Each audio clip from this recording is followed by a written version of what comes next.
Ito eh, oh. Yan yun.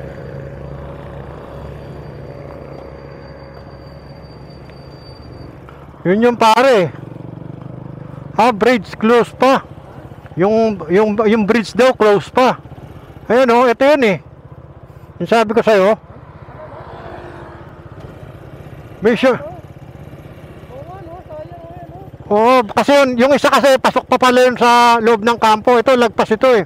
Ito yung sabi ko sa'yo na lalabas doon sa may pulis, di ba? Doon lang tayo sa kanina. No? Para, ha? Peñaranda. Sige, sige. Oh, mas malapit kasi ito eh, kumpara doon. Kasi doon may dinaanan pa tayo na ano eh. Ha?